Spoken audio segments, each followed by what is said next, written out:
Hi everyone, super success series episode 3 में आप सबका फिर से स्वागत है। कल से जब भी मैं सोशल मीडिया खोल के देख रहा हूं, बस मुझे विनोद विनोद विनोद, चारों तरफ विनोद ही विनोद दिखाई दे रहा है कौन ये विनोद? अच्छा, इतनी बार जब विनोद देखा तो मुझे भी उस विनोद की याद आ गई जिससे मैं 13 साल पहले मिला था गुड़गांव में। और उस विनोद का मेरे लाइफ पे क्या इन्फ्लुएंस है और विनोद और एलन मस्क का क्या रिलेशन है, इस एपिसोड में हम देखेंगे। Let's begin.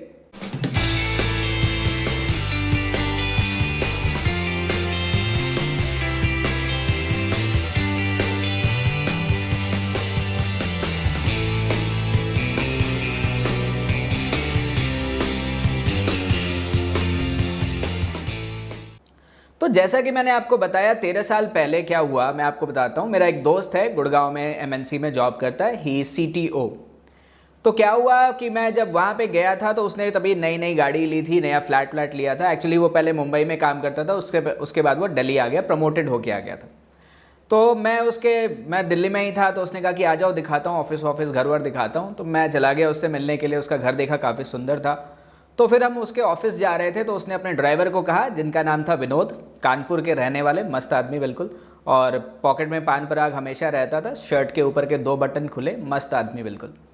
तो हम गाड़ी में बैठे और वहाँ से उसके ऑफिस की तरफ चले गए। तो गुड़गांव में साइबर हब है, वहाँ पे आपने देखा होगा कि बहुत बड़े बड़े कांच की बिल्डिंग्स होती हैं।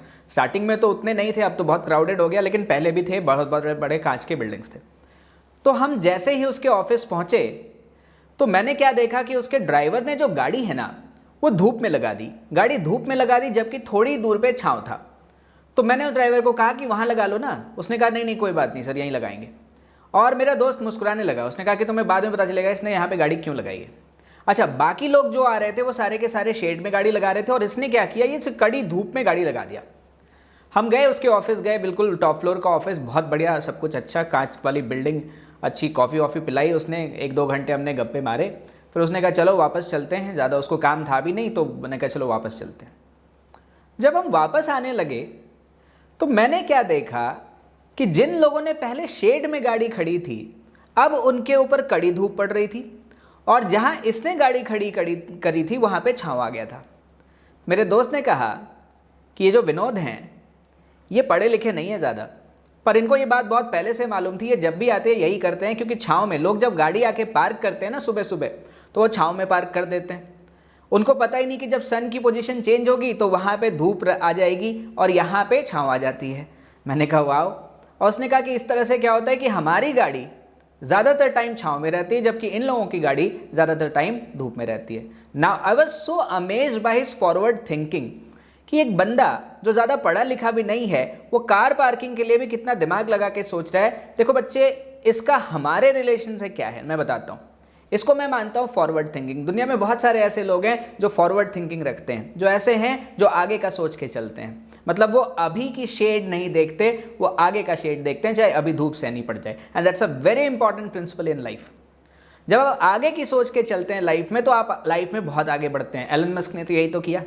एलन मस्क ने पेपाल तब स्टार्ट किया था जब दुनिया में, देखो, इंटरनेट रेवोल्यूशन जब हो रहा था, तो एलन मस्क का जो बचपन था थोड़ा सा प्रॉब्लमेटिक ही था। माँ बाप का डिवोर्स हो गया था, स्कूल में वो लोग उसको बुलीज तंग करते थे, एक बार तो सीढ़ियों से नीचे फेंक दिया था, तो बहुत प्रॉब्लम्स थी लाइफ में। बट ही न्यू, बहुत छोटी एज में, शायद 12 साल की एज में ही गेम बनाई थी, $500 कमाए भी थे उससे।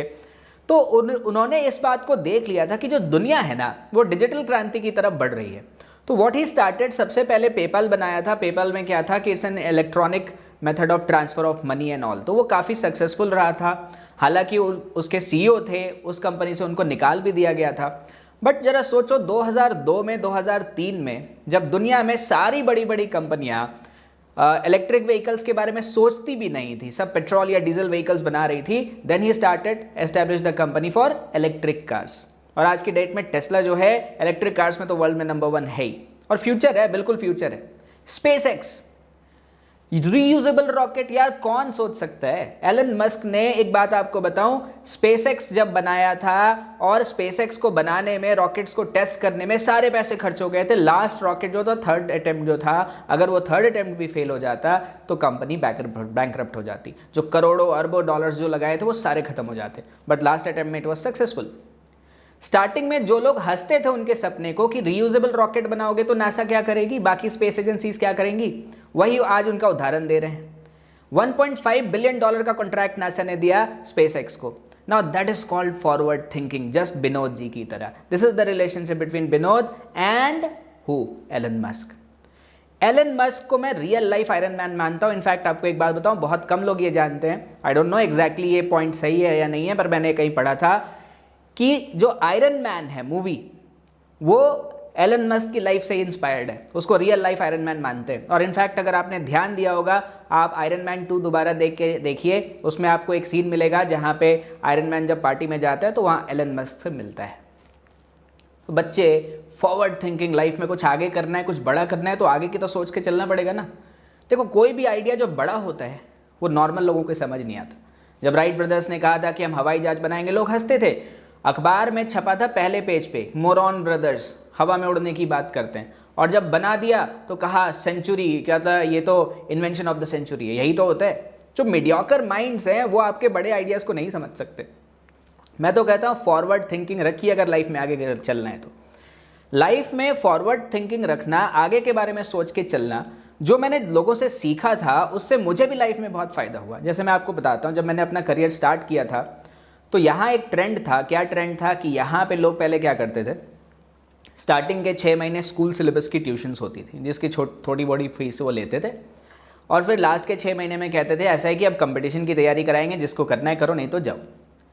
तो मैं जब यहाँ आया और वो 6-6, 7-7 दिन पढ़ाते थे और अलग ही सिस्टम था बिल्कुल यहाँ पे, और लोग उसी सिस्टम से चलते थे। पर जब मैं आया मैंने क्या किया, मैंने सबसे पहले तो क्या किया, मैंने कम डेज पढ़ाना शुरू किया, लेकिन टाइम ड्यूरेशन मैंने बढ़ा दिया। लोग कहते थे कि नहीं सक्सेसफुल हो सकते, हट जाओ। उसके अलावा क्या था, मैंने सीधे ही कंपटीशन बैचेस स्टार्ट कर दिया, मतलब डे 1 से ही कंपटीशन पे फोकस, क्योंकि मेरा मानना है कि अगर आप कंपटीशन की तैयारी ढंग से कर रहे हैं तो बोर्ड में नंबर आराम से आते हैं, उसके लिए अलग से पढ़ने की जरूरत नहीं होती, सिलेबस सेम है, रूल्स अलग नहीं होते। तो मैंने स्टार्टिंग से ही डे 1 से ही कंपटीशन के लिए पढ़ाना शुरू हुआ। स्टार्टिंग में लोगों को अजीब लगता था, कुछ बच्चे छोड़ के भी चले जाते थे कि नहीं जी हम तो पहले सिलेबस करेंगे, क्योंकि देखो जब भी आप चेंज लाते हो तो रेसिस्टेंस तो आता है, सब कोई रेसिस्ट करते हैं, चेंज इतना आसान नहीं होता। पर जब उस साल रिजल्ट आया, उसके अगले साल रिजल्ट आया, उसके अगले साल रिजल्ट आया, तो धीरे धीरे धीरे सब ने वही करना स्टार्ट कर दिया। आज की डेट में सब के सब सिर्फ कंपटीशन बैच बनाते हैं, स्कूल सिलेबस बैच अलग से होता है, वो अलग ही होता है। क्योंकि मेरा मानना है, मुझे मालूम है अच्छी तरह से कि अगर आपको compete करना है तो डे 1 से आपको प्रैक्टिस करनी पड़ेगी, डे 1 से आपका टारगेट वही होना चाहिए। You can not keep on changing that, possible नहीं है। फॉरवर्ड थिंकिंग का एक और एग्जाम्पल आपको बताता हूँ जिसका मुझे इस कोरोना में बहुत ज़्यादा फायदा हुआ।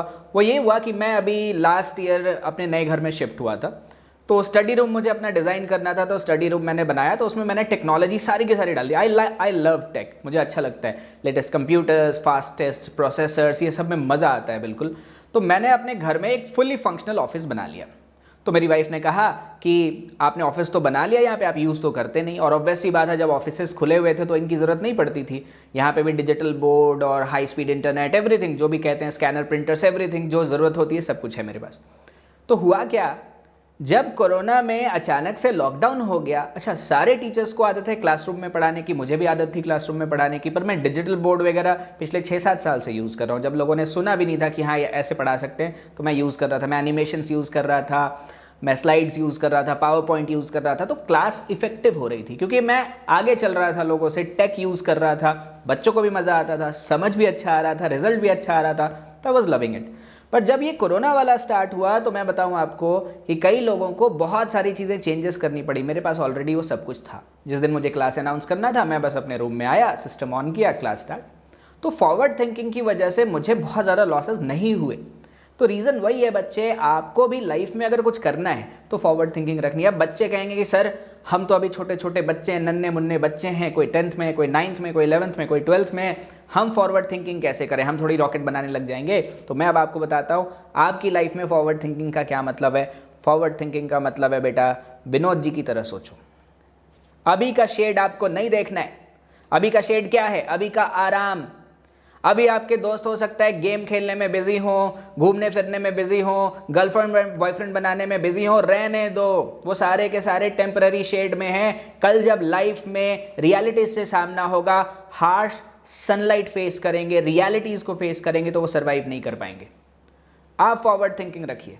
आप अपने फ्यूचर की तरफ देखिए, आप अपने टारगेट की तरफ देखिए, अपने फोकस को रखिए, अपने फ्यूचर की तरफ रखिए। That is forward thinking. आज आपके दोस्त अगर घूम फिर रहे हैं, आपको नहीं घूमना है, आपको मेहनत करनी है, आपको हार्डवर्क करना है।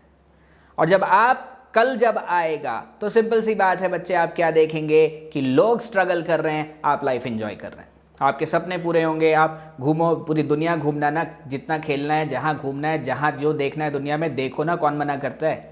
तो वो होगा परमानेंट ऐश।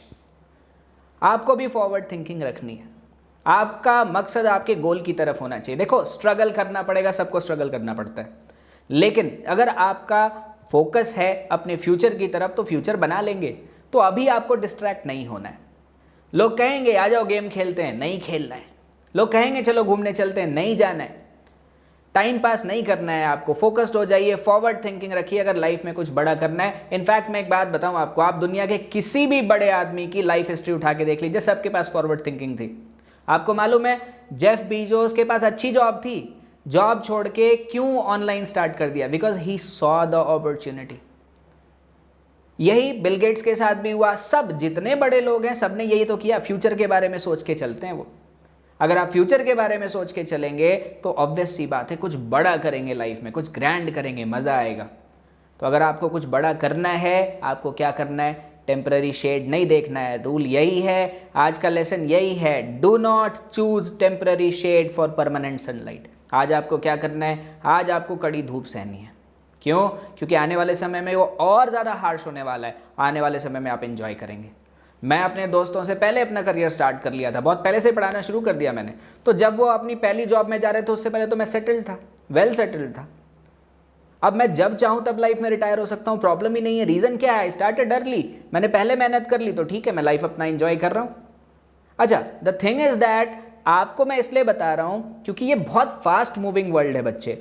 अगर आप आज अपने आप को फ्यूचर के लिए प्रिपेयर नहीं करेंगे तो रिप्लेस हो जाएंगे, फट से रिप्लेस हो जाएंगे, रोक ही नहीं सकता कोई। तो बेटा लेसन क्या है? लेसन यही है, keep forward thinking, keep focus only on the future. आपको बस आपका फ्यूचर दिखना चाहिए, करियर दिखना चाहिए, गोल्स दिखने चाहिए, डिस्ट्रैक्शंस नहीं दिखने चाहिए। तो लेसन 1 क्या था? पहले एपिसोड में लेसन आपको दिया था मैंने कि सिंपल सा फंडा ये है कि आप कंपटीशन से कितने भी पीछे हैं, स्टार्ट करने में हिचकिचाइए मत, हिम्मत रखिए, स्टार्ट करिए। दूसरा मैंने क्या सिखाया आपको? दूसरा मैंने आपको सिखाया क्वालिटी ऑफ एफर्ट। जब हम एफर्ट लगाते हैं उसकी क्वालिटी क्या है? बेस्ट क्वालिटी एफर्ट देना है हमें, अपना बेस्ट देना है। जब तक हम अपना बेस्ट नहीं देंगे आउटपुट बेस्ट नहीं आ सकता। जितना इनपुट आएगा उसी हिसाब से आउटपुट आएगा। और आज का लेसन क्या दिया मैंने आपको? Always think about the future.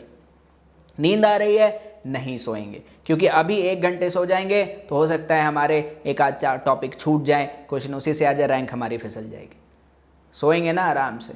छुट्टियां मनाने जब जाएंगे बहामस में, हवाई में जाएंगे, अपने प्राइवेट आइलैंड पे जाएंगे तो आराम से सोना ना, क्या प्रॉब्लम है? दुनिया में ऐसे लोग हैं जो जब चाहें दुनिया के किसी भी कोने में छुट्टी मनाने जा सकते हैं। They are the super powerful, super rich, super successful लोग, जिनके अंदर कम से कम 10-10 हज़ार, 20-20 हज़ार, लाख लोग काम करते हैं। लेकिन क्यों कर रहे हैं? क्योंकि उन्होंने पहले मेहनत कर ली। तो now they are reaping the benefits. आपको भी यही करना है। नींद आ रही है, थकान है, नहीं कर रहा मन काम करने का, पर करना है। फॉरवर्ड थिंकिंग रखना है। आपको भी विनोद की तरह सोचना है, आपको भी एलन मस्क की तरह सोचना है। Maybe you are the next Elon Musk. क्या पता आप सच में आयरन मास्क सूट बनाओ। मैं तो कहता हूँ अभी से लग जाओ बेटा, मेहनत करो। लाइफ में कुछ करना है तो सेक्रीफाइसेस देने पड़ेंगे। अभी छोटे सेक्रीफाइसेस हैं, आगे जाके मैग्नीट्यूड बढ़ जाएगा। I think I have given you the lesson today. Thank you. Keep watching. Subscribe नहीं किया तो सब्सक्राइब कर लीजिए। नेक्स्ट एपिसोड लेके आऊँगा कमिंग वीक में। Thanks for your support. Bye bye.